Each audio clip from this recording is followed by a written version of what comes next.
June 3rd, 1944, submarine commander Klaus Hartmann was standing in the narrow bridge of a small submarine, 15 meters below the dark water, and feeling something he shouldn't feel: hope. U-2336 was a Type 23 submarine, Germany's smallest, cheapest, fastest produced submarine. Only 234 tons weight. Crew only 14 people. Torpedo tubes only 2. No deck gun. No anti-aircraft gun. Radio barely worked. But Klaus loved it because this small submarine was a miracle. It was silent, agile, and most importantly, it ran on electricity. The diesel engine was only used for battery charging. It could drive completely electrically underwater for hours without making noise. Could evade enemy sonar. And now, 30 kilometers off the English coast, Klaus had seen a target. Lighthouse beams. Klaus looked through binoculars, calculated distance, determined torpedo angle. Quietly ordered the crew, prepare torpedoes. There were 2 torpedoes. 2 shots. Then escape. No other option. But Klaus knew. This small, cheap submarine could do something the huge Type VII U-boats couldn't do. Hunt in coastal waters. Maneuver in shallow waters. Approach silently. And strike and run. Germans called it Little Devil. The British called it Ghost Submarine. And Klaus was the commander of that ghost tonight. Before we begin the story, please hit the like button. It helps us reach more people with these forgotten stories. Subscribe, turn on notifications. On the Germany at War channel, we tell the real stories of the war from the German side. And leave a comment, tell us where you're watching from. Now let's get back to the story. Mid-1943 was a disaster year for the German submarine fleet. The Battle of the Atlantic was being lost, and everyone knew it. Karl Donitz, U-boat commander and later commander-in-chief of the Navy, examined the figures every day, and the figures were merciless. In 1942, German U-boats were sinking an average of 500,000 tons of Allied ships per month. It was a tremendous success. Britain was almost surrendering from starvation. Supply from America was slowing. Victory seemed near. But at the beginning of 1943, everything changed. The Allies developed new technologies, advanced sonar systems, high-frequency radar, Lee light, Hedgehog depth charge. British codebreakers cracked Enigma. Protected convoys were now much better defended. Long-range aircraft were even covering the middle of the Atlantic. In May 1943, Donitz made a shocking decision. Withdrew U-boats from the North Atlantic. Losses had become unsustainable. In a single month, 43 U-boats were lost. Each U-boat crew averaged 40 to 50 people, meaning in a single month, 1,700 to 2,000 sailors died. And the number of ships they were sinking was falling. Donitz knew the traditional U-boat strategy wasn't working. Type VII U-boats had been excellent at the start of the war, but were now vulnerable. Too noisy, too slow, too easily detected. A new approach was needed, and that approach was a radical idea. Make small submarines. Very small, very cheap, in very large numbers. In the autumn of 1943, 2 revolutions in submarine design merged and created Germany's last submarine program. First revolution, Helmuth Walter's hydrogen peroxide turbine. Walter had been working on experimental high-speed submarines since the 1930s. The concept was simple but radical. Instead of normal diesel engines, use high-concentration hydrogen peroxide. When hydrogen peroxide contacts a catalyst, it decomposes, producing massive steam and oxygen. This steam turns the turbine. The submarine reaches incredible speeds, 25 knots underwater, maybe 28 knots. No enemy ship can catch it. But there were problems. Hydrogen peroxide was extremely dangerous, could explode if improperly stored, or poison the crew.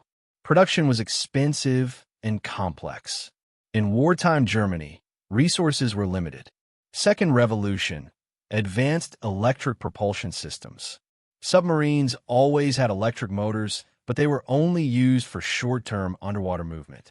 Batteries depleted quickly. The submarine had to surface and charge by running diesel engines.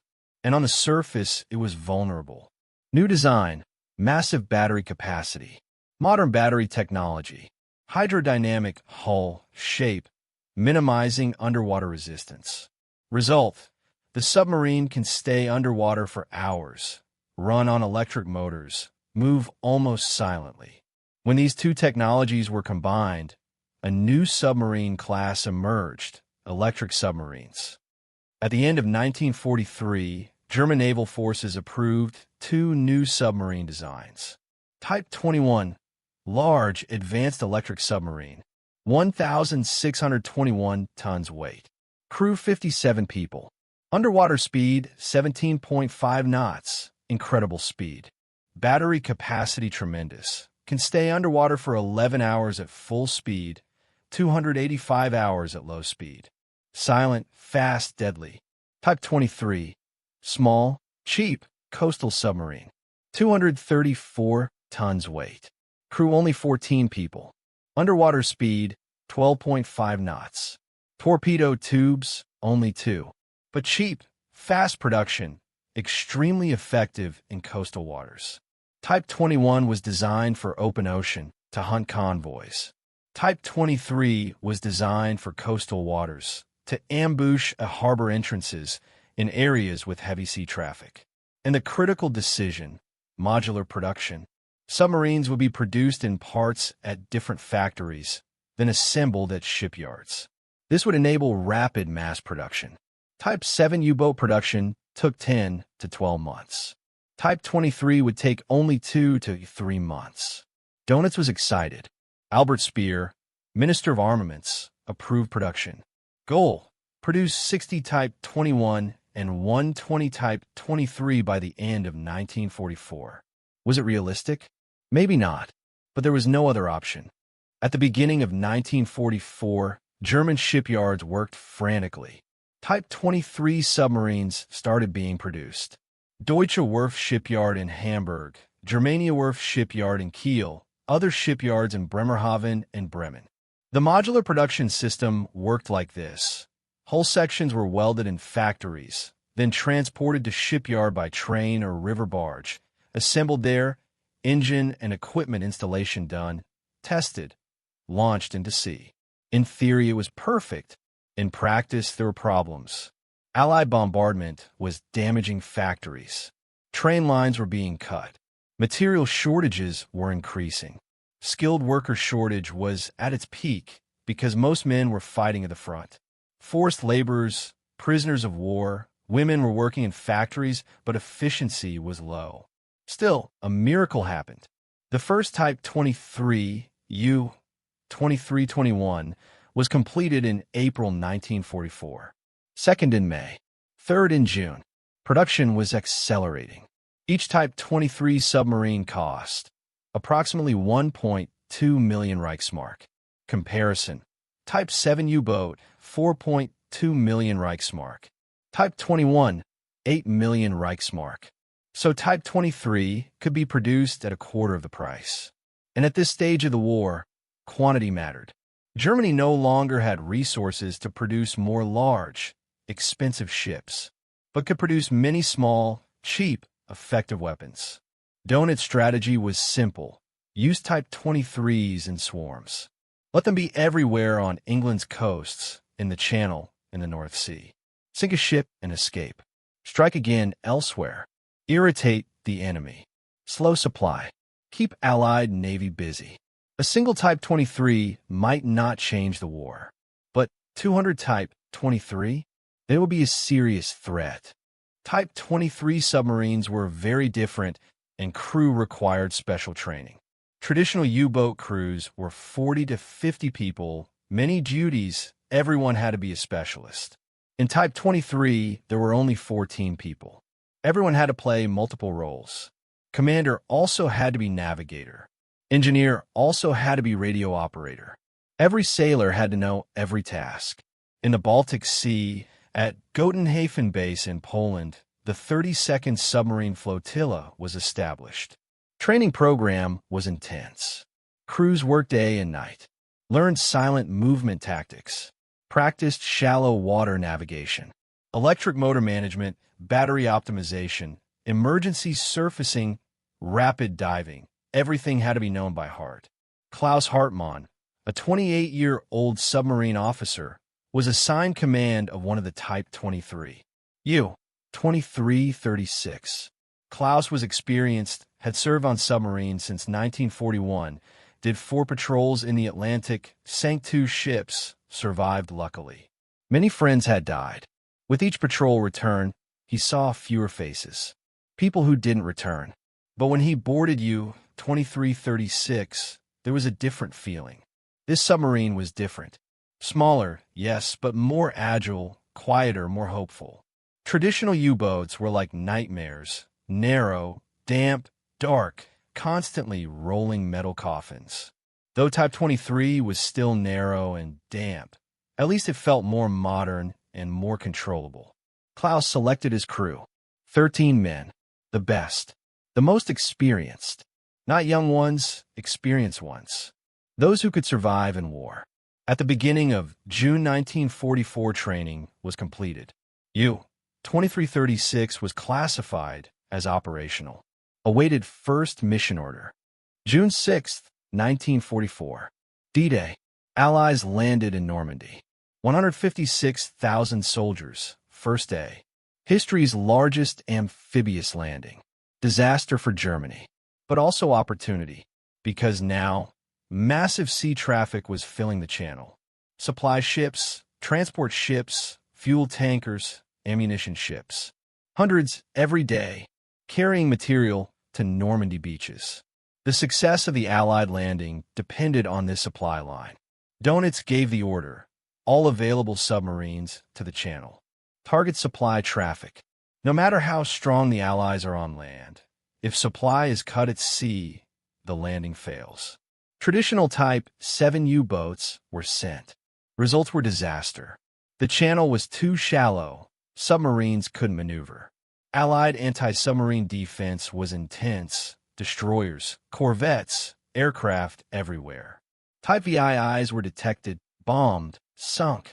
Within 2 weeks, 12 U-boats were lost. They sank very few ships. But Type 23 were newer operational. First units were ready for duty at the end of June. Klaus Hartmann's U-2336 departed Gotenhafen on June 29th. Target: England's southeastern coasts, Thames River entrance, near Felixstowe and Harwich ports. Area with heavy commercial traffic. The journey was 900 kilometers. Gulf of Danzig, Baltic Sea, Danish Straits, North Sea, then south to England's coasts. U-2336 traveled completely underwater, only surfaced at night for battery charging. Sonar detection risk was minimal because electric motors were silent.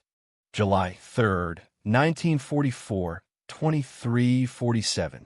Klaus Hartmann looked through the periscope. Target was clear. A convoy of 5 ships, heading east, probably to Antwerp or Rotterdam. Escort ship only 1, a small corvette. Not enough. Klaus calculated.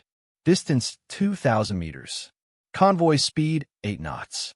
On speed underwater 9 knots. Ideal approach angle 45 degrees. Torpedo angle 15 degrees right. Torpedo tubes 1 and 2 ready, he said quietly. Crew worked silently. No movement. No unnecessary sound. Type 23 was very small. Every crew member very close to each other. Words weren't needed.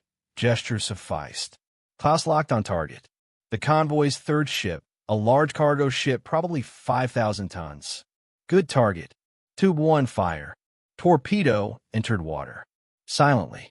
Electropropulsion, not gas engine. No bubble trail. Undetectable. 20 seconds waiting. 30 seconds. 40 seconds. Explosion. Tremendous. Ship hit. Midship section. Klaus watched through periscope. Ship listing to starboard. Smoke rising. Tube 2 fire. Second torpedo targeted the convoy's 5th ship. Smaller, maybe 3,000 tons, but still valuable target. 35 seconds later, second explosion. Second ship also hit. Escort corvette reacted instantly. Full speed approach U-2330 SIXS last known position.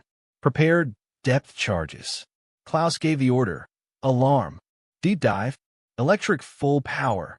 U-2336 dived rapidly. 30 meters, 40 meters, 50 meters.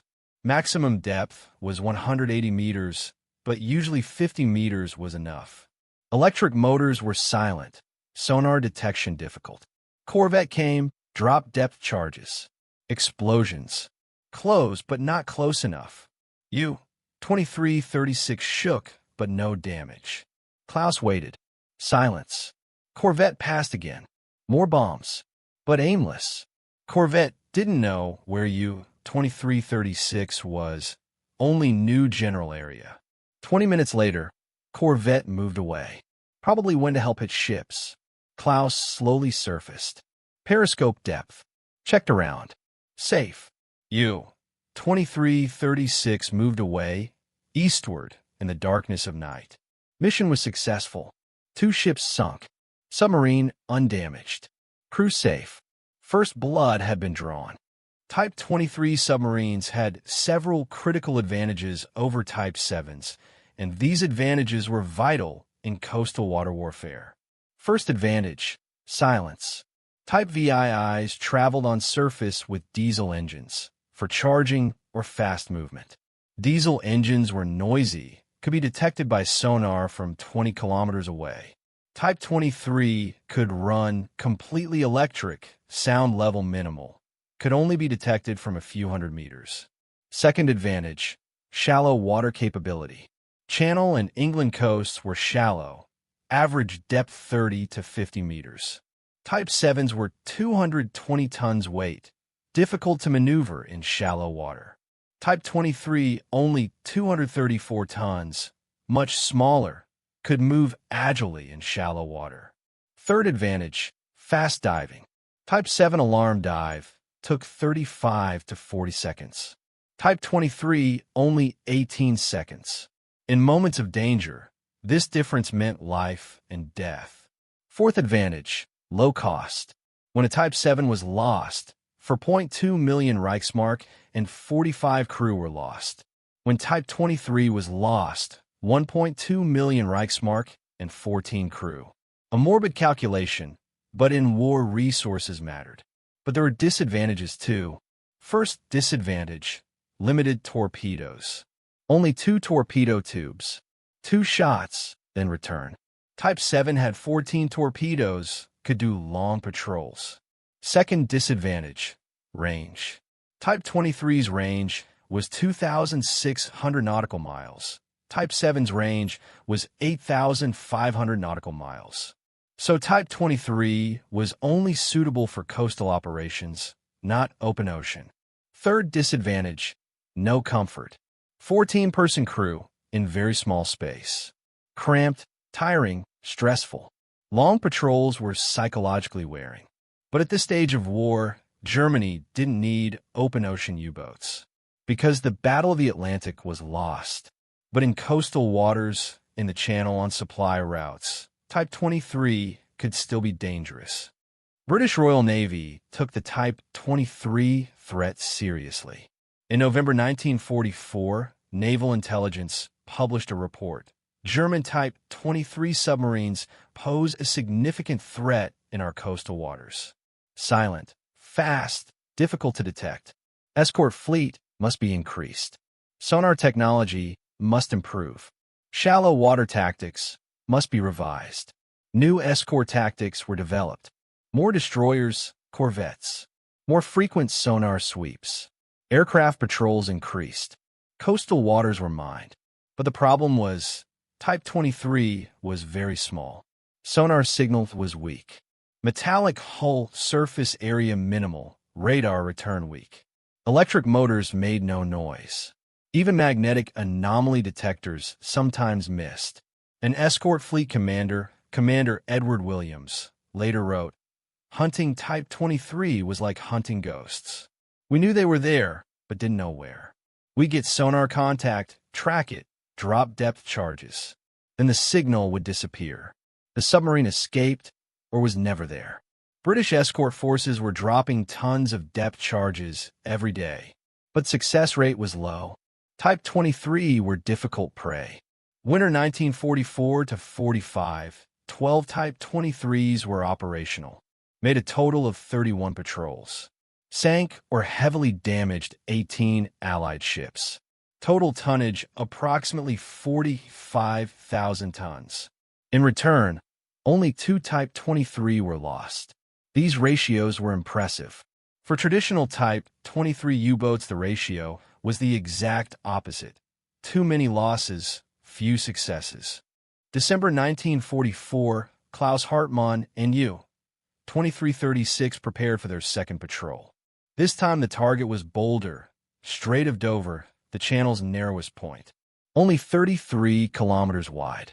Tremendous traffic density, but also tremendous danger. Allied escort fleet was most dense here. Minefields were everywhere. Sonar stations lined the coast. Morning of December 12th, U-2336 departed Kiel. Weather was terrible. North Sea was stormy. Waves 4 to 5 meters high. For normal submarine, surface travel would be torture. But U-2336 could stay underwater. Storm didn't affect it. 3 days later, they reached the Strait of Dover. Klaus scanned around with periscope. Incredible traffic. Military ships, cargo ships, tankers, minesweepers. Moving in every direction.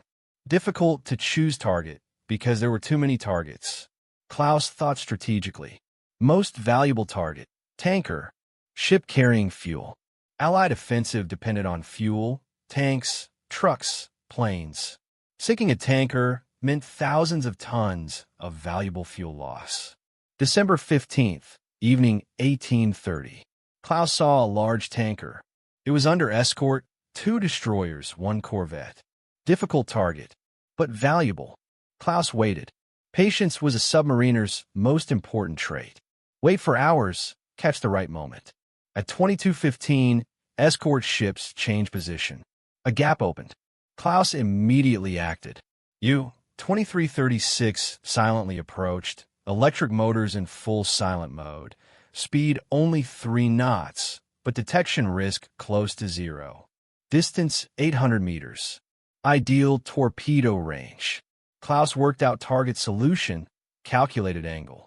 Tube 1 fire. Torpedo entered water. Electric propulsion, no sound at all. 40 seconds travel time. Klaus watched through periscope. Heart was fast, but hands steady. Explosion. Massive. Tanker hit dead center. Fuel ignited. Flame rose to sky. Night was illuminated. Escort ships reacted immediately. In panic, Klaus fired second torpedo, this time a destroyer. Hit. Destroyer took damage. Speed dropped. But now entire escort fleet was looking for you. 2336. Sonar signals from every direction. Klaus ordered deep dive. Deep dive? 60 meters. U-2336 dived. Depth charge explosions began. Close, very close. Submarine shook violently. Lights went out. Emergency lighting activated. A pipe burst. Water leak started. Klaus stayed calm. Plug the leak. Start pumps. Crew immediately acted. Everyone knew their duty. Leak was stopped. Pumps emptied water. More depth charges. But now farther. Escort ships didn't know U-2330 SXS exact location. Only knew general area.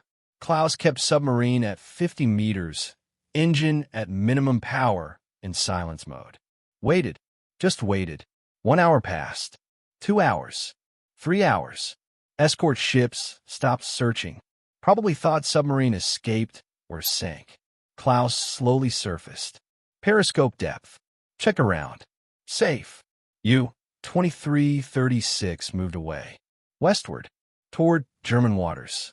Mission was successful, but it had been difficult. And Klaus knew each patrol was getting more dangerous. Allies were learning, adapting.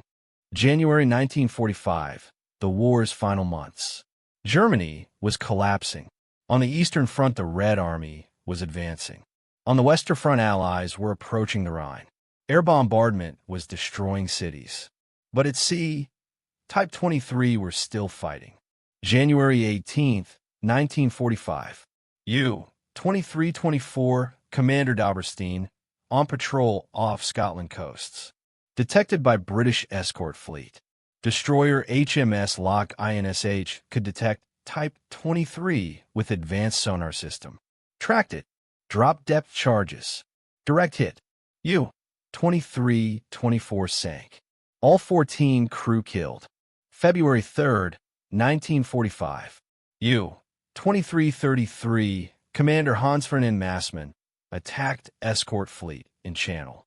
Sank 2 cargo ships, but while escaping inner minefield. Mine exploded. Submarine took heavy damage, had a surface. British destroyer HMS Blencathra approached, opened cannon fire. Crew surrendered. All 14 people taken prisoner. Massmann survived, sent to POW camp. February 19th, 1945. U-2336 Klaus Hartmann submarine prepared for their third patrol. But this time Klaus was worried. Crew morale was low. Everyone knew Germany was losing. War was about to end. Why were they still risking themselves? Klaus talked to the crew one evening. Friends, I know. War's being lost. Maybe it ends in a month. Maybe 2. But we're still on duty. Still soldiers. We'll do our duty. But we'll be careful. Won't take unnecessary risks. Our goal is to survive. Understood? Crew nodded. Quietly. Nobody objected. But there was sadness in their eyes. Morning of February 23rd, U-2336 departed Kiel for their last patrol. April-May 1945, the war's final days. Germany was surrendering. Hitler committed suicide. Berlin fell. May 8th, 1945, definitive ceasefire. At that moment, 58 Type 23 submarines had been completed. 39 did operational duty. The rest were either in training or not yet completed. Total results. Operational patrol count. 62 patrol successful attacks. 28 attacks Allied ships sunk or damaged. 32 ships total tonnage. Approximately 48,000 tons Type XXIIIs lost.